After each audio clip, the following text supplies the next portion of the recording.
everyone, welcome to KSPORTS Sunday for Sunday, December 5th, 2010. I'm Alex Barth, and we got a jam-packed show for you tonight, live from the YBA studios here in Natick, Massachusetts. First up, the Patriots and the Jets. It seems like it's been 13 days since the last time the Patriots played.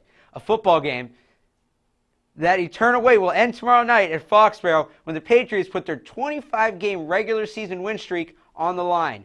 This is a game that should determine the AFC East Division Championship and perhaps the #1 seed in the AFC. One Patriots player who will probably have no problem getting ready for this one is linebacker Gerard Mayo. I think the overall preparation leading up to the game has vastly improved across the board, especially with the young guys, the sense of urgency, and those guys really preparing for win. This is the greatest job in America right here because I work for an owner that lets me be myself. So I come to work every day with a smile on my face. He's creating a lot of plays for them, and he's doing things within their offense a lot better. So definitely seen a lot of maturity in his development as a player, and hopefully we can neutralize it on Monday. I think he's dangerous when he got the ball in his hand, period. Not just when he's on the move or when he's in the pocket. I think just, him coming to the line of scrimmage, knowing that he got to get the ball, he's dangerous. All right, obviously there's a lot to talk about in this game. YBA's Jeff Davidson and Max Block take a look at the matchup. Guys? Everyone knows about tomorrow's Monday Night Football game between the New England Patriots and the New York Jets, one of the biggest games of the season with both teams coming in at 9-2.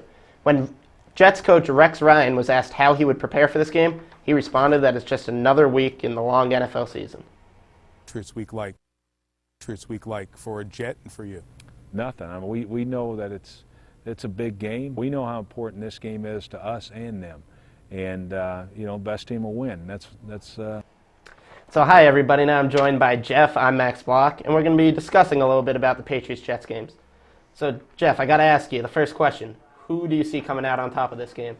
Well, to be honest, I think I see the Patriots coming out in this one. In week 2, they had a difficult loss to the Jets, and from past Patriots wins and things, they are often very good at coming back off of tough losses and all that kind of stuff. So I think they have a bone to pick with the Jets. And also the Jets lost pretty much their conductor of the defense, Jim Leonard, who suffered possibly a break in his leg. So that could be very monumental to the Jets defense. See, I agree with you, Jeff. I think that when you have Tom Brady at the gun, you're not going to lose. You're not going to lose often, and he already lost to the Jets. The Patriots haven't lost to the Jets twice in a season in over 9 years. So you look at it, Tom Brady is a winner. When he wants to play, he can play, and no one else on the Jets can play with him. Mark Sanchez, he's had a great season. He's got 16 touchdowns, 8 interceptions. Then you look at Brady, he's got 23 touchdowns and 4 interceptions. It's really the difference between an emerging quarterback and a quarterback who's already found his place in this league. But then if we look at the running game, it's a little different. The Jets coming in with LT and Sean Green, who have over 1,300 yards combined, compared to the Patriots' two-headed monster of Jarvis Green Ellis and Danny Woodhead, who have almost 1,000 yards. How do you see the Jets' running game? Do you see that being the influential part of this game?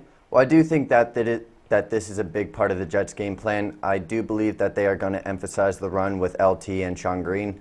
Patriots do have a weak run defense, so I feel like the Jets are going to attack that. But also on the Patriots, their secret weapon, Danny Woodhead, a former Jets player who was released early in the earlier part of the season and picked up by the Pats. Danny Woodhead has been a major part of the Pats' success so far, so I look for him to be a big factor.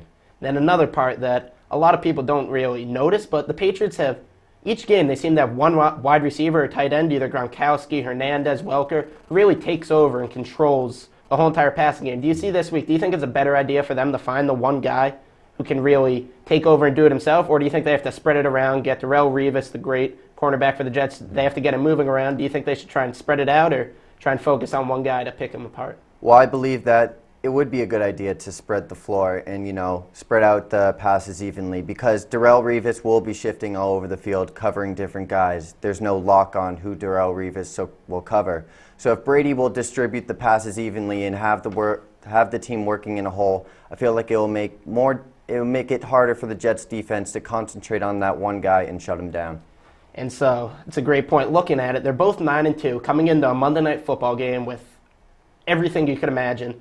Home field advantage throughout the playoffs on the line. If the Patriots can pull this off, They will be 1 game ahead of the Jets, and they will have an even tiebreaker in the division thus far, both having the same 1 division loss to each other. But if the Jets win it, they then hold a 1-game lead in the division, plus the tiebreaker beating the Patriots twice. Do you think that the winner of this game goes on and gets home field advantage throughout, or do you think these teams might drop 1 or 2 more games throughout the last couple weeks? Well, I do believe that this is a very big game. It's almost a statement game of who is going to go farther in the playoffs this year.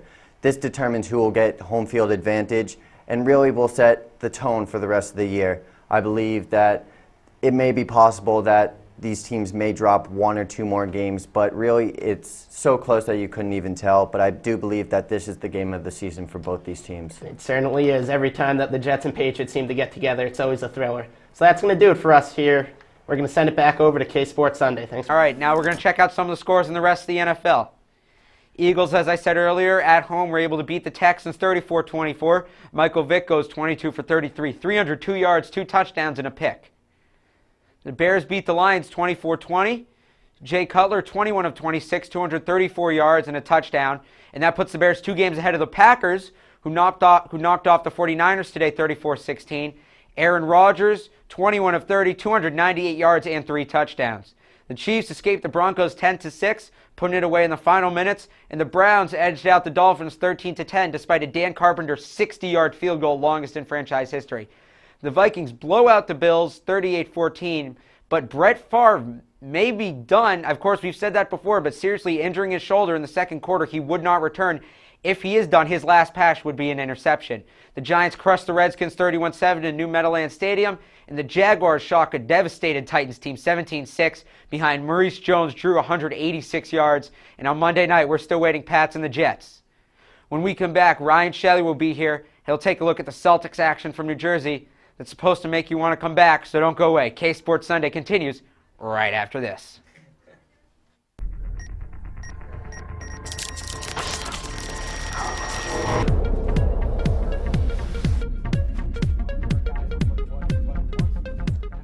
I'm Max Kleiman for YBA Sports. Giving young people the chance and the training to be young broadcasters. That's how YBA started. Hey guys, and welcome to another episode of Backtalk Entertainment. So Ashley, why are businesses using Facebook? Well, the really cool thing about Facebook... Over 370 hours of live student-produced webcast, including the first professional sports event broadcast entirely by kids. That is only the beginning of the story of Young Broadcasters of America. Parents rave about their child's improvement in confidence, poise, and communication skills.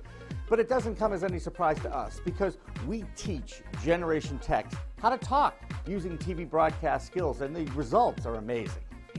This is the oral communications piece that nobody else has.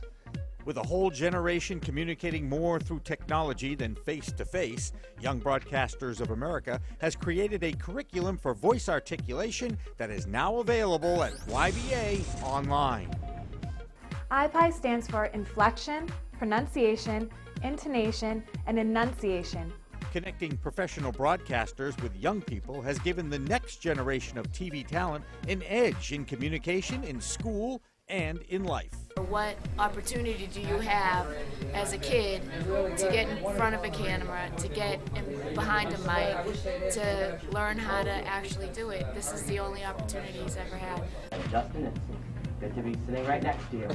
Nice to be here. They learned everything. They learned behind the camera, in front of the camera, editing, just so much poise, and they really enjoyed it. It was an awesome experience. Perhaps best of all, the young people who train with Young Broadcasters of America have a blast creating a new kind of cool. Oh! And that's how we do it at YBA. Once I was introduced to the whole broadcasting world a year and a half ago, I realized this is what I want to do. You bring the personality within your heart out onto the set, and you show everyone who you really are. Now his old friends are helping to honor Ace Bailey's name. He was a very important part of our team, but more importantly, he was a great friend to all of us. YBA builds confidence, develops communication skills so necessary in life. Now, YBA is bringing its training to adults and the corporate community, which is desperate to undo what technology has done. For more information about Young Broadcasters of America, log on to youngbroadcasters.com or call 508-650-2000. Yeah, I don't know. All right, now let's go over to the Backtalk set with Josh, Adam, and Ben for a little sports conversation. Josh? Thank you so much, Ryan. Well, I'm here with my two awesome analysts where we're going to talk about the Celtics and the Nets game. And for this game, Rondo wasn't playing, but, Nate Robinson came in and looked very impressive, guys. 21 points. What are your guys' thoughts on his play? This team is a very injury-prone team, and you need these backups throughout the season. Yes. And he came up huge when you needed him to, and that's how they're going to win games late in the stretch. Guys are going to get hurt. It's a pretty old team. Though Rondo's not old, he can get banged up. He's an aggressive style of play. So I think it was a great game, great bench, and that's what you need. All right. What do you think? Yeah, I think it's really good that you could see that they have players that can get injured, but they still have players that can back them up and come in and perform exceptionally well. That's what's going to help them down the stretch and if they get into the playoffs. They're a team that, they have injuries a lot down the season, and they really have injuries that are very detrimental to the team. But if they have players like Nate Robinson today that can come in and play as well as he did, then they're going to go really far. Well, talk about the Nets for a second here now. Obviously, we all remember last year when they had 12 wins. They were the worst team in the NBA without question. And even though they did still look pretty bad, it was the Celtics. So I want to know, watching the game, what are your guys' thoughts? How did they improve at all from last year? Do you think Avery Johnson as their head coach is a good thing for them, for those young players? They did improve, and it's a young team. I think Avery Johnson's a very good coach. Yeah. These guys have a lot of potential, and they're still young. I think they could be a decent team in a few years. What do you think? Yeah, definitely. They're a young team with a lot of potential. And Avery Johnson's a really good coach for them, but it's going to be a couple of years before they come into, a place where they're any chance of anywhere near where, the playoffs. And it's good. It's hard to find a good fit for Avery Johnson. So that's true. Yeah, he was horrible on ESPN. But Also, let's talk about the bench tonight in general. So Nate comes in. He starts. Nate Dogg. Nate Dogg, exactly. He has 21. But there were Big Baby, of course, was 16. But not many people are talking about Marquise Daniels. He had 10 points tonight. What are your thoughts on his play? Daniels is a great player. I mean, last year he kind of was in Doc Rivers' doghouse per se. He wasn't trying hard enough. But you see a new Nate Robinson and a new Marquise Daniels this year, and it's great to see because they're a really big boost to this team. Oh, yeah? What do you think? Yeah, definitely. Glenn Davis had a really, really good game, as Ryan said earlier. And I think it's really good that Marquise Daniels was flying a little bit under the radar because, as he said, he was taking a little bit of fire from Doc Rivers from earlier times.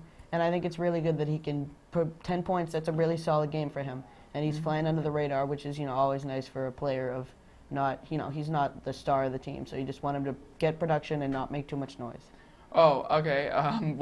Garnett talked about, before the game, a few days ago, Garnett mentioned how he could see this being his last year. So, quickly, guys, I want to know your thoughts on this. What do you guys think about that? I think, he's getting older. Maybe it's his decision whether or not to retire. It's going to be really tough for the Celtics to rebound after that because he's such an important part of the team. We've seen how they struggle when he's not there with injuries. They're not horrible, but it's a definite hit if he retires. He's a huge presence to the Celtics team. When you think of the Celtics, you think of the big three and you think of KG. Right. And without KG, you don't have him on offense, you don't have him on defense. Right. He's a guy who can score good double digits, double-double, rebounds, and he's not a selfish player. All right. That's pretty much it. Yeah. Well, great stuff, guys. Let's toss it back to Ryan for his to do more. Ryan? All right. Thanks, Josh, and thank you, guys.